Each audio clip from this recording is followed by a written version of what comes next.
I'm here with a special public service announcement. This guy right here has been bullying people about their tire choice for too long, and today I'm gonna take care of it. Welcome back to the Drew Dillman YouTube channel, and y'all are in for a doozy today. Grab your goggles and your lab coats, cause today I'm hitting y'all with some hardcore science. I'm talking about data, stats, testing. Let's go. What is the fastest tire in gravel racing? I know that you are losing sleep over that very question. You are up at night worried to death that you might have slow tires on your bike right now, and your competitors have faster tires on theirs. Trust me, I lose a lot of sleep over this exact topic. As you might suspect, with all life-altering big decisions such as what tires to put on your bicycle, there are different camps of people with vastly different beliefs in each of those camps. On one side, you've got the narrower is faster, led by the likes of Pete Stetina. On the other side, you've got the mountain bike tires are the new gravel tires, and wider is faster, led by Dylan Johnson. So which is it? Are narrower gravel-specific tires faster, or are wider mountain bike tires faster? Well, let me just pull up for you the holy scriptures of tire speed and performance, bicyclerolling-resistance.com.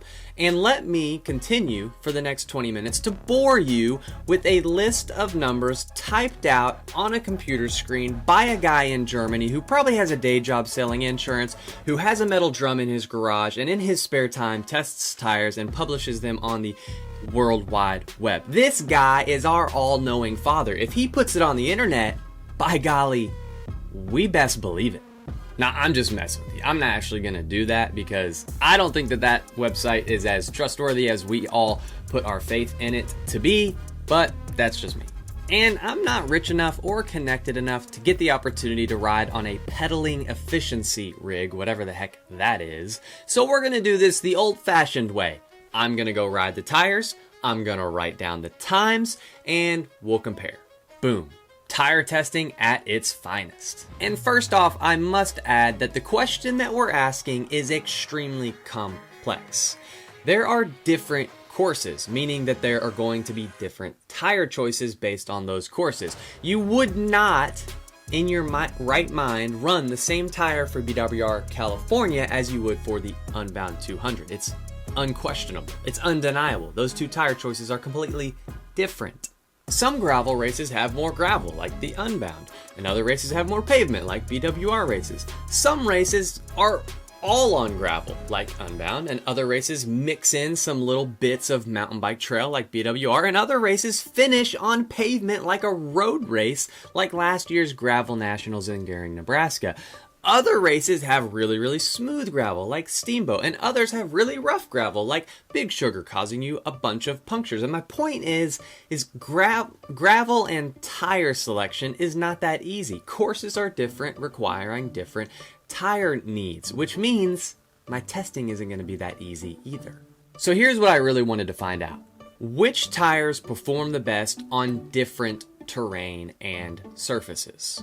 A little side note before we get to the testing, you guys know that I'm buddies with Dylan Johnson, so it should come at no surprise that I want to prove him wrong. I mean, that's what friends are for, right? And I have dreamed of the day when I could make a thumbnail and put it on YouTube that said, Dylan Johnson is wrong. And this might be the closest I ever come to that, so I went for it. However, with this bias in mind, I too have a very personal reason for wanting to do these tests. I also race bicycles, and I also want to know which tires are the fastest. And after racing mountain bike tires in a handful of races now, I'm not as convinced as Dylan is that they are the best tire no matter what in every circumstance. In fact, I think he's a little too far-fledged into that. And I've said this to his face, and he will admit that mountain bike tires are slower on pavement. Although in his most recent tire video just a few months ago, he even admitted that he thought they might perform faster on pavement. Genuinely a surprise for me, because after some of the testing I've done where wider tires seem to perform so well on gravel, I thought that they would perform better even on pavement. What a doofus. And you guys are taking tire advice from this guy. Anyways, he admits that mountain bike tires are slower on pavement, but his argument is that they more than make up what they lose on the gravel sections of the course, to which I say, prove it. So this is what I wanted to test. I wanted to find out how much time you're losing with mountain bike tires on pavement and how much time you're gaining by running mountain bike tires on the off-road sectors. So let's jump right into the testing. I'm going to test 3 tires. First, I'm going to test the Specialized Pathfinder in a 40 mil. This is the new Pathfinder, not the S-Works version. Then I'm going to test the Schwalbe RS1 in a 50 mil size. And then I'm going to test the Continental Race King 2.2, so the older version. And just for the fun of it, let's see what that German guy on bicyclerollingresistance.com has to say about these 3 tires and how they line up on his garage drum system.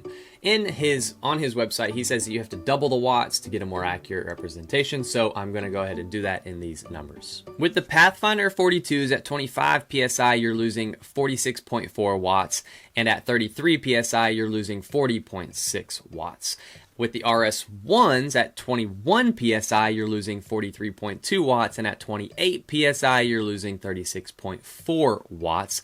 And with the Race King 2.2s, at 25 psi, you're losing 36.4 watts, and at 35 psi, 33 watts. So on paper, or at least a steel-plated drum, the Race Kings would be the fastest, then the RS1s, and then the Pathfinders. One massive flaw with these test results, besides the fact that they in no way represent real-life parameters, is the inflation rate. Now, the Race Kings are pumped up to 25 psi. That is 10 psi higher than what the SILCA calculator recommends, and way higher of a pressure than anybody in their right mind would ever run.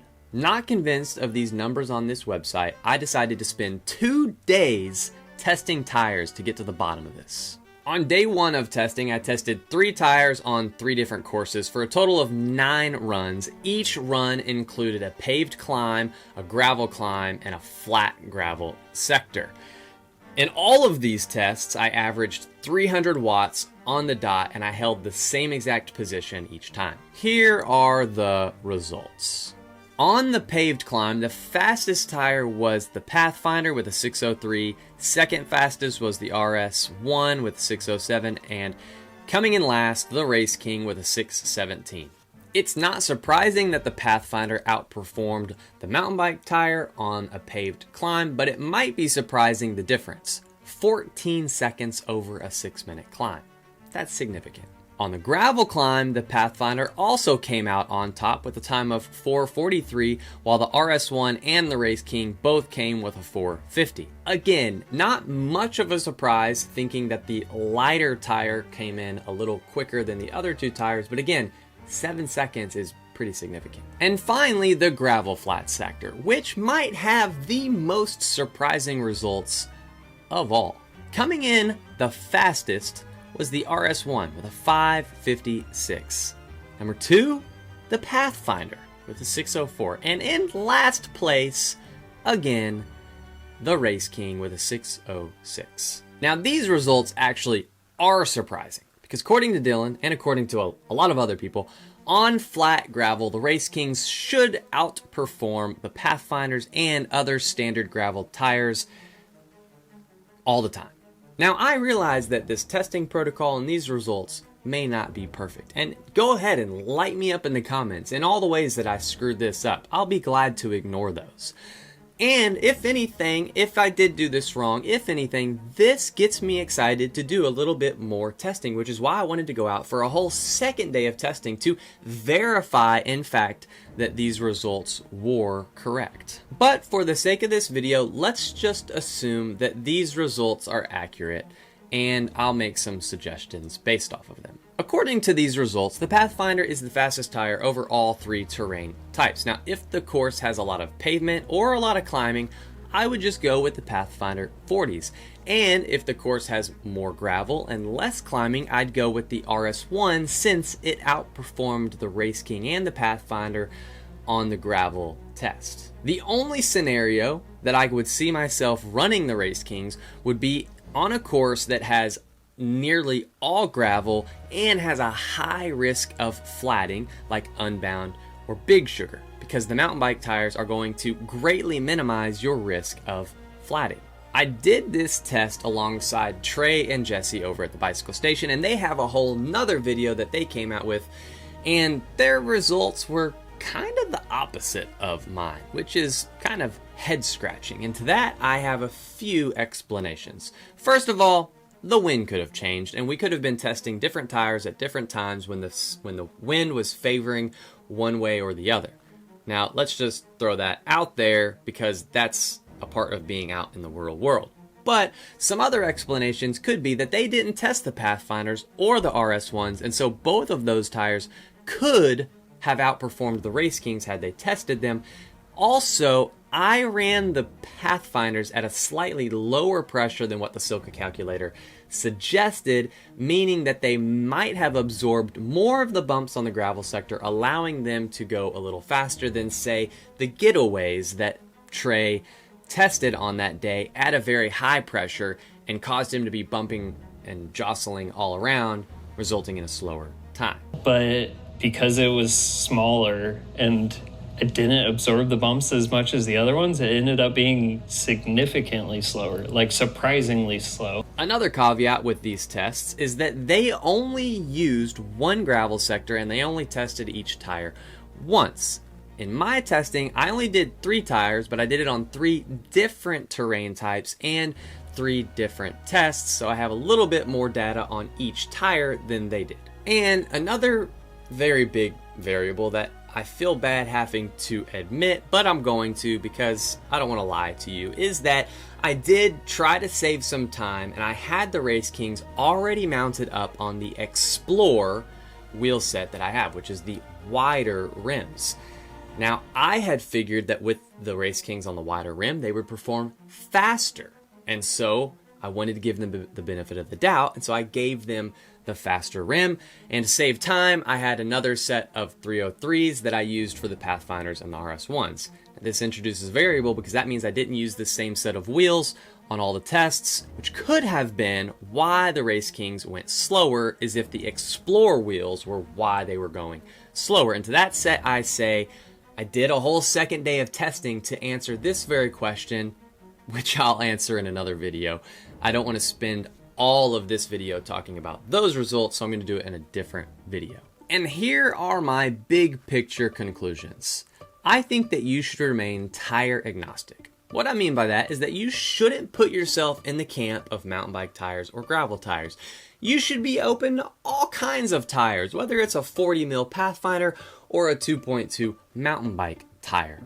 And if you want to run both of those tires in different scenarios, you got to get yourself a Lauf Segla, because that bike fits both 40 mils and 2.2s, outperforming most gravel bikes in tire clearance. And hey, look, I love you, Dylan Johnson. You're a good buddy of mine, but I think you've gone a little nuts with the whole mountain bike tire thing. And I know it's hard to believe, but Stetina may sometimes be correct in his tire choice.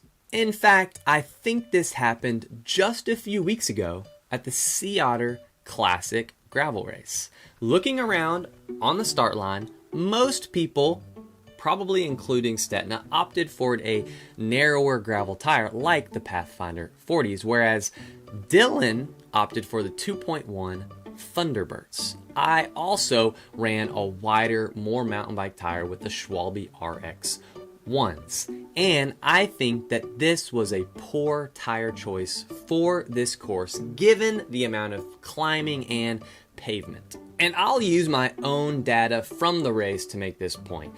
At the beginning of the Sea Otter race, you've got about a 9-minute paved section of climbing, and at the end of the lap you've got a 15-minute section of gravel climbing. And according to today's results, on a 6-minute paved sector you're losing 14 seconds, and on a 5-minute gravel uphill sector you're losing 7 seconds. You add all of this up and you're losing about 45 seconds per lap just from those two climbs if I had run the Pathfinder 40s. And Sea Otter was 3 laps, so if you multiply that 45-second loss times 3, you get 2 minutes and 15 seconds. And if you were to take off 2 minutes and 15 seconds from Dylan's finishing time, he would have went from 38th place to 24th place.